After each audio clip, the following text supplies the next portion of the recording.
Well, good morning folks, and welcome to a cold and a bit windy morning. And as you can see, well, hopefully you can see on the camera, but I am looking at Glastonbury Tor at the moment. And the reason why I'm looking at Glastonbury Tor is because I'm looking for a pano shot of this for my own wall, actually, in black and white. I've got one, like a test print up there on the wall at the moment, which I'm just keep looking at and moving about and seeing if I like the location of it. But it's just not, whenever I look at the shot, it's just not, you know, in my heart of hearts, it's not the right shot. So I've come out this morning again with black and white. I've got Delta 400 and I've got the Intrepid 4x5 and 6x17 back, and I'm looking to get a pano shot of this. Now you can probably see in the corner the sun's come up, but there isn't really a massive amount of cloud detail about, as you might be able to see off the camera, which is a bit annoying. But yeah, I just thought I'd try a new location. I've been up here and scouted it a couple of times, but I haven't actually shot here yet. So I'm a little bit closer to the Tor than I was at the last one, when you've probably seen that video when I tried out the Froma Pan 100. And this time, like I say, I've got Ilford's Delta 400. And I'm a little bit closer to the Tor as I was before. Going to use the 250mm lens, like I say, I scouted it yesterday, and used the Viewfinder app, and reckon that a 250 lens is probably the right way to go. There's sort of a building down in the corner here which I don't really want in my shot. It's a big blue building, or bluey grey building. I'm not really looking for that sort of thing in my shot, so I'm trying to exclude that. So the 250mm lens will allow me to do that. There is a little bit of haze about this morning, as you could probably see, but it's not the most exciting shot this morning, I would say. Maybe if there was a lot more mist in the valley, would look a bit nicer, or maybe if there was a bit more light on the land and a few more clouds in the sky, that might just bring a little bit of excitement to it. But I want to get on and set the camera up, and I want to hang around a bit and just see if this light sort of intensifies on the landscape. It's supposed to be, and then there's supposed to be some rain coming in later. So yeah, I think, I'm not sure if today I'm going to get my shot that I'm looking for, but certainly give it a good go anyway. So I'm going to get set up now, and I'll turn the camera back on when we're all set up, and I'll talk you through what I'm looking at and what my settings are. Right, so we're all set up here. What I've done is I've loaded my black and white in here. I have actually got some E100, Etch-Chrome 100 with me as well. It's actually expired by a year, so it shouldn't really make much difference to anything. But I've decided to shoot black and white. Like I say, I'm not 100% feeling this shot, just because it's missing some elements of the scene really that I'd like. A bit more mist would be nice, and a bit, you know, if no mist, maybe a bit of cloud. If that cloud there was over there, then that'd be nice. And also, I'm stood right next to a really busy road, so I'm hoping the sound's okay anyway. But what I'm going to do now is get on and do some metering. I'm sort of going for a sort of silhouetted shot, I guess, of the Tor itself. So I'm quite liking the way the light's hitting the scene now as well. So I'm going to get on and meter this shot. I'm definitely going to have to shield the lens when I go to take the shot. But yeah, we'll get on and do some metering, and we'll get the camera set up from there.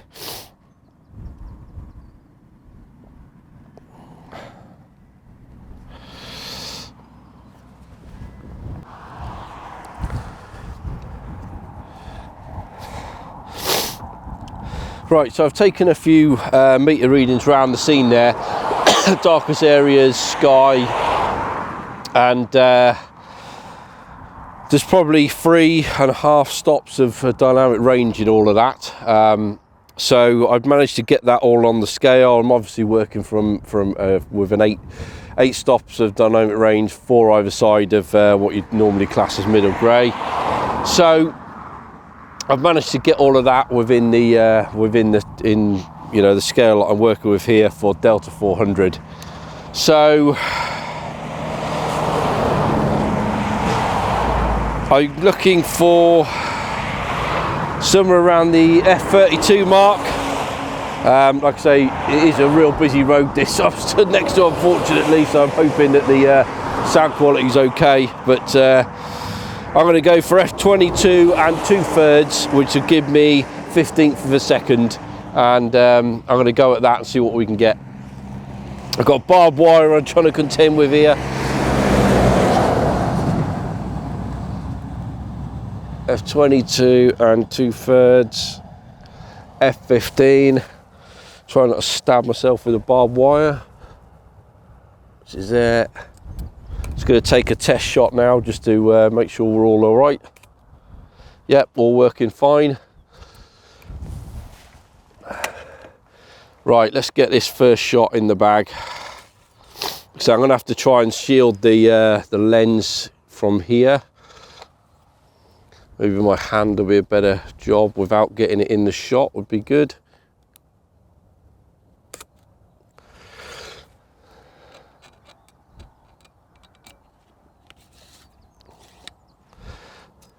That's it, first shot in the bag. Let's wind this on to 3.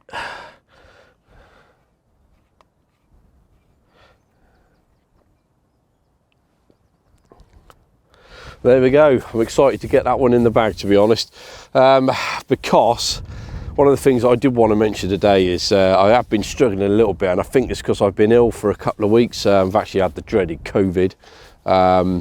But yeah, I've been struggling to get out. I've been really tired. Tiredness is something I've really been struggling with, and that motivation to get out and shoot has been really bad. I mean, we have had some pretty poor weather over the last couple of weeks. It's been grey, it's been raining. Not that that would usually stop me, but it has been a blocker for me going out, as well as feeling ill. And I think that the other thing as well is I've got my Mamiya C3 has got a roller Portra 400 in it at the moment. I've taken 7 shots on it, and I cannot get that out of my head. My head is just full of this sort of need to, you know, get that roll out of that camera, and I don't just want to shoot the thing right through on any old thing just to get the film out. Maybe I should do that just to clear my head, but that is all that's been in my head. This nagging feeling that there's this roll of Portra in the camera. It's expensive film anyway, and I don't like wasting film. Even if it was cheap, I wouldn't like wasting it. But it's just there in my head, and I keep taking my C3 out, and I'm just looking at stuff to shoot anything, and it's been a real issue for me and a real blocker in my head that I've got this roll of film, like, because I don't like keeping rolls of film in cameras. It's been in there now, I would say, probably a good month now, I would say, and I just need to get it out the camera really. So I'm actually going to Oxford tomorrow with the other half, so I'm going to take the C3 and I am going to shoot that roll through and get the thing out of the camera, because it has been a real blocker for me coming out and actually taking photos, weirdly enough. So yeah, I don't know what it is about it, but it's just really been in my head and just sort of making me make some real stupid decisions when it comes to taking photos. You know, and I think I watched the Thomas Heaton video recently, and it was definitely chiming what he was saying, that he'd gone out to take a shoot and he had this absolute vision in his head of what he wanted to shoot, and nothing else was, you know, everything else was just being blocked out because he didn't have the freedom in his head to go out and shoot what he wanted to. And I'm definitely feeling that is the case with this roll of Portra that's in that camera.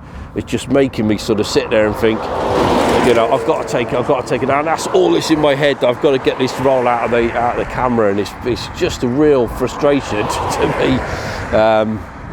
But anyway, so hopefully tomorrow I am going to get that out of the camera and free my mind of that, so I could just relax and get on and take some 4x5 and some 6x17, which I haven't done for a good couple of weeks now, to be honest. But anyway, I'm going to take another shot here, and then I think what I'm going to do is move down into the valley, because I'm not really very happy just being stood next to this road, to be honest. Yeah, it's like I say, it's busy, and you know, I think I'd rather get into some peace and quiet really. So I'm going to take another shot here, and then I'm going to move down into the valley itself and see what we can get actually out on the levels, which are just down below. So yeah, so I'm going to get on and take the last shot, and then we'll move location. Right, so I'm just about to take my second shot. I've just done a meter around the scene. I'm quite liking now that there is a strip of cloud that has appeared over the Tor, so that's quite nice. It's adding a bit of interest in the sky there, which is quite nice.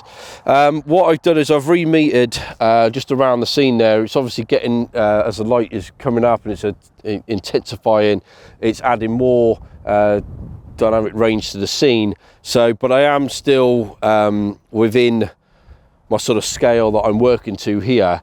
So I'm not bothered about the darker areas going a bit darker. I'd rather have some detail in the sky, definitely, and some of them lighter areas. So I'm going to go for f32 and 30th as a second.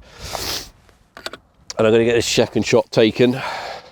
Definitely going to have to shield the lens now, otherwise I'm going to end up with lens glare. I've already taken a test shot.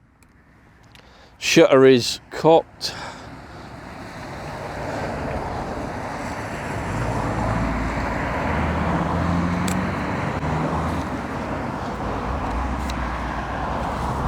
That's it, second shot in the bag from this location. Like I say, I think what I'm going to do now is pack up and move on down onto the levels to get the last couple of shots. Okay, so I've just stopped the car because I wanted to come down and have a look at this area. Now, this area is down on the levels, as you can see, and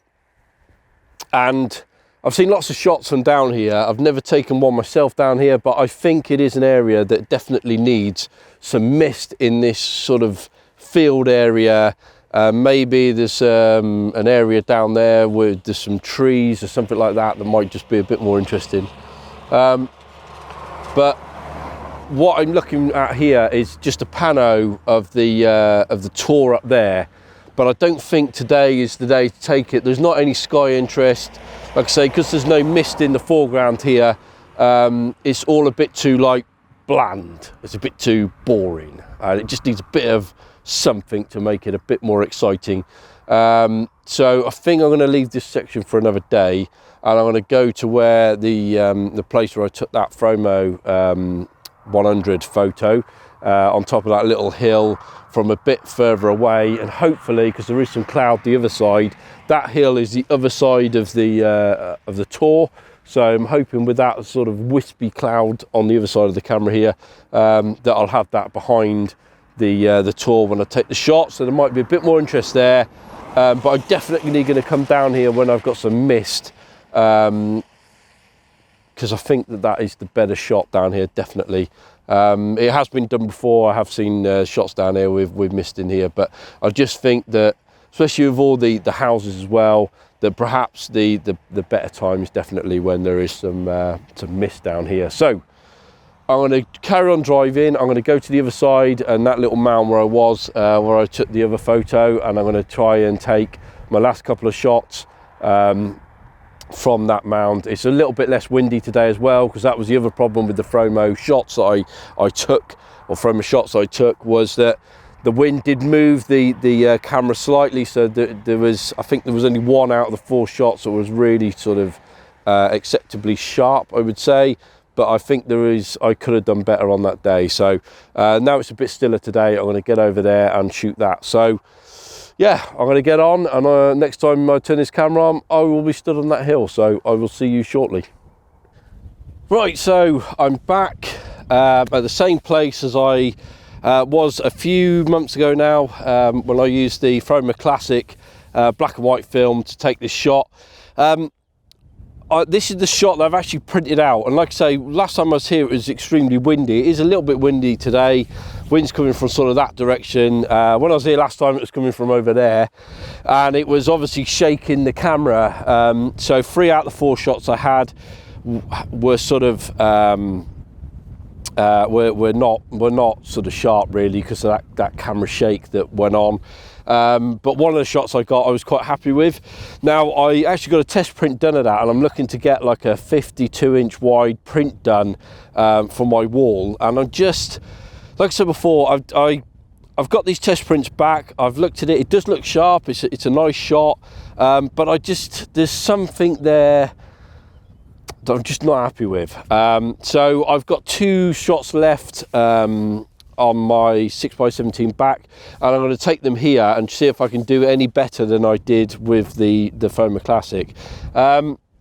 Again, conditions, there's definitely a better shot to be had from here. I actually prefer being here because I feel like I'm in the middle of nowhere, which is great. And I'm just a bit more secluded here where I was before. The road was sort of right behind me. It's a busy road, and I'm just glad to be away from it, to be honest with you. But sort of what I have in my head for this shot, which obviously is not here today, is just a nice sort of bit of mist in the bottom of the valley here, and then obviously the Tor itself sticking up from the mist would be the ideal shot. I would take it in colour if the light was lower and we had sort of maybe that gradient of sort of pinky colour into blue would be a nice shot also. But for our wall, we're looking for a black and white shot of Glastonbury Tor. So I'm what I'm liking about this shot that I've got today is, although the light is up and it's getting a bit harsh now, I am liking the shadows it's casting across the scene. I'm also liking the fact that I've got some cloud in the sky, which is, I've got a lot more cloud this time than I had last time. So I might put a red filter on here just to see if I can make that sky pop a little bit more. So yeah, I'm going to get on and set my camera up, and then we'll get on and take this shot, and I'll take you through the settings that I've set to get this shot. And then, like I said, I'm really looking forward to then getting home and getting developed really. So yeah, I will get on now and get this set up, and I will see you in a minute once it's all set up. Right, so we're all set up now, focused in.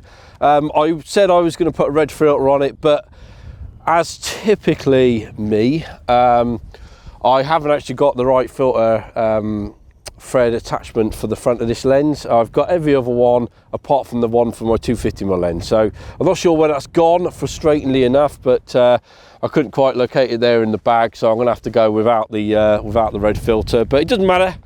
Doesn't matter. Well, excuse me.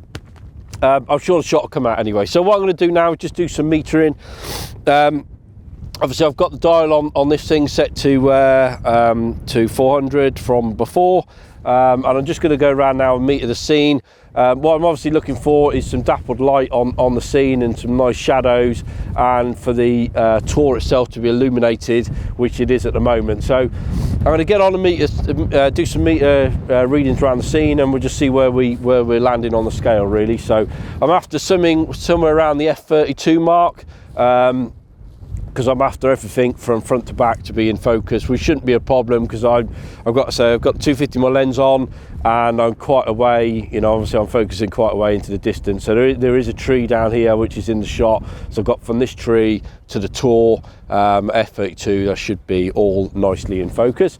So I'm just going to get on and do some metering. 13 2/3.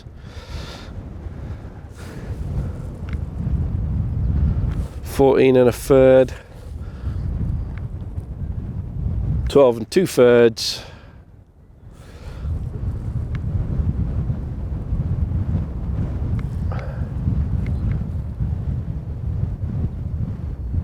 14 2/3. Right, so we're really only dealing with a couple of stops of dynamic range here, so it's quite a flat scene when it comes to dynamic range. So what I'm going to work with is I'm going to put the tone sort of around the middle grey sort of zone really, and just place them either side of that. So even from the brightest part of the sky to the brightest part of the sort of grass and the foreground area, there, like I say, there really isn't a great deal of dynamic range at all. So obviously challenges on what I'm facing at the moment is there is a tiny bit of wind about, so there is going to be a tiny bit of camera shake because the bellows are extended quite a way.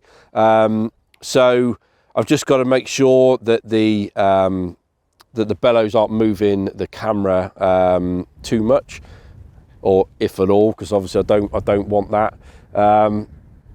And really just waiting for some nice light really to hit the land. It is quite diffused at the moment, it is behind some cloud, but I am liking the fact that we are getting some dappled light here. So what I want is light on the tour, which I've got at the moment, and then just some light in the ground, which the black and white film will pick up quite nicely with the dark and the light areas in the film.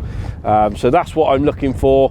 Like I said, I really like this shot from up on this hill. As you've probably seen the video before, I've been up here before a couple of times now, and I quite like this scene. So I'm going to get on and shoot this now.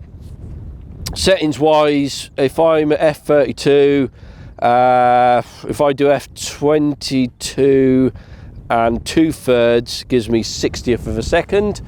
So if I do that 60th, f22 and 1/3, which is there, we'll just do a test shot. All working fine. Cock the shutter. I'm just going to put this down. Just check that I'm on the right frame, which is number 5. So I've got 2 left. I'm going to have to shield the lens from the light, so just to make sure we don't get any flare. And I just got to try and shield the camera as per last time, because I did have some camera shake, and I've just lost the light on the tour itself, so just got to wait for that to come back. Typical, isn't it? I've been stood here for ages and there's been loads of light on that tour, and then suddenly as soon as I want to take a shot, the light goes. It's about right, isn't it?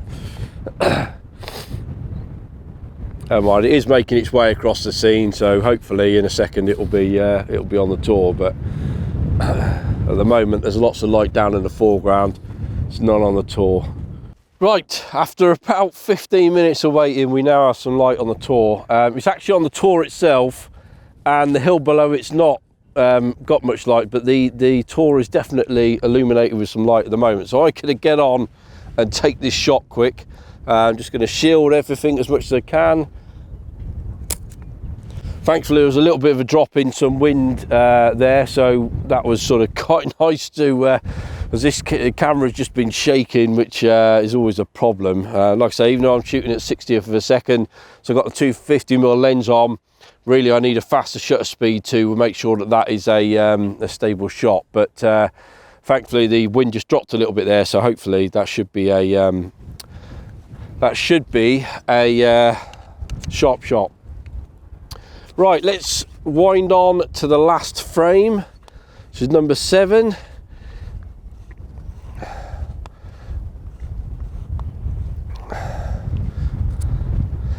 Just do another test fire on this to make sure it's all right.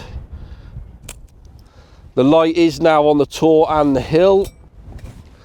Cock the shutter. Try and sort of shield the camera from the wind more than anything. Just wait for a little bit of a drop actually, if I can.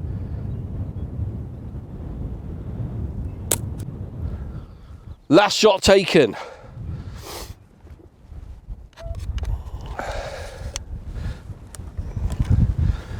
And I am really happy with that. Like I say, it's been, although you're watching these videos once a week, or I'm releasing them once a week, I'm a few ahead of myself, which is always a good place to be. I'm going to get home now and get this developed. I'm really excited to get this developed and see what I can get from this side and from the other side of the hill when I shot the tour on the other side. So yeah, so it's nice to have that excitement again, to get out and shoot with the 6x17 back and the 4x5, and just to see what I get from this roll. So I'm really excited about that. So I'm going to get back now, get it shot, get it developed, and hopefully you've enjoyed the pictures that you would have already seen by now. So I'll put them up, good, bad, the ugly. So I made a comment the other day, which is a fair enough comment, that obviously I do say, like, I will put up whatever, even if it's good, bad, the ugly and all the rest of it. Sometimes if I shot 4 shots on this, you might only see 2 that I put up. Now the reason is for that, if I shot, like say today, I've shot the same thing twice, in 2 locations. So technically I've only got 2 unique shots on this roll, because I've shot the same thing twice in both locations. So if I develop this film and all 4 shots come out amazingly well with no difference at all, then I'm a bit in 2 minds whether to put all 4 shots up, because you know, I'll have 2 shots that are identical, and whether you guys actually want to see 2 identical shots, or just, you know, one of the shots from each location. So that's what I've been doing.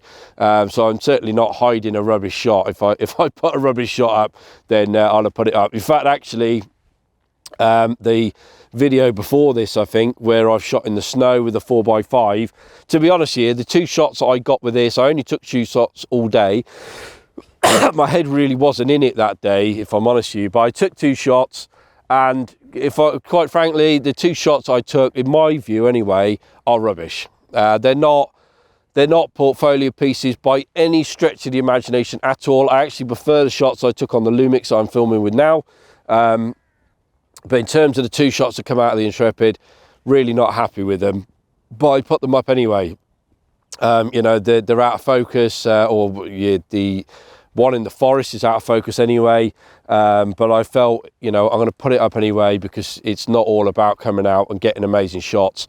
You know, and certainly I wouldn't want anybody to think that any photographer, no matter what level they're at, that you watch on YouTube or you see on Instagram, whatever, come out to any location and just instantly get amazing light and instantly get an amazing shot, because that certainly is not the case for, you know, there's nobody out there that has 100% success rate when it comes to photography. I don't care what they say. At the end of the day, photography is a lot of repetition, coming to the same place over and over and over, taking the same shots in different lighting conditions, and you know, one day you then will hit that, you know, right place, right time, and you'll get that amazing shot. So I certainly don't want anyone to think that that is what photography is about, because it certainly isn't. And I've been frustrated on many occasions coming out to a location and just not getting the shot. And that was one of those days. I got out, you know, the snow was there, and just because I had snow, you'd have thought that the conditions would have been absolutely ideal to get an amazing shot, but just the weather was against me, my head was against me, and you know, the shots I come away with, I just wasn't happy with. I was actually happier with the shots I took the day before, excuse me for coughing, that I got the day before when I just went out with the Lumix. I didn't video it, because I was jumping in and out of the car. I said on that video that that's what I was doing. So I didn't video it, I just went out and shot, and I got 2 shots on that day. I took probably 20 on that day of different things, and there's 2 shots that I really liked, and I actually preferred the shots I got on on that day, which was the day before, than I did on the day when I came out with this, where I thought in my head I was going to get an amazing shot because it had snowed, which obviously wasn't the case. So, you know, I don't want people to think out there that, like I say, that as photographers, you know, go out, no matter what level you are, whether you're a pro or just starting out, and that you literally turn up a location and everything falls into place, because that isn't the case at all, a million miles away from it. So anyway, that's me rambling. I'm going to finish the video up here because I've nearly run out of battery as well on the Lumix. So I'll just say that thanks everybody for watching and comments that you're leaving on previous videos. I really enjoy reading them, and I'm enjoying people's feedback as well, and people that email me as well. I'm enjoying reading, you know, what your thoughts are on how I'm doing and my developing and stuff. And I really do appreciate when, you know, when people do say, you know, that perhaps my colours on my portrait is not quite looking right or whatever. You know, I'm interested to know what you guys think. I could be doing better. A bit of constructive criticism is always a great thing to have. Definitely believe in that. So I'm thankful of, you know, I thank people that do sort of comment and, you know, are enjoying the videos. So yeah, a like to the video would help me out massively, and a subscription to the channel would be absolutely amazing, because I really do appreciate that. And I will see you guys in the next one, which hopefully will be quite short. I'm going to be going to Oxford tomorrow.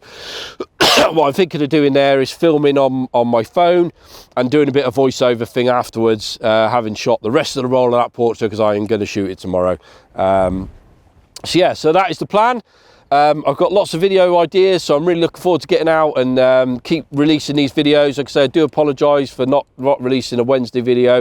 Like I say, I've just not been well enough really to get out and do, or not to get out, but to actually just finish the editing off. So anyway, thank you very much for watching.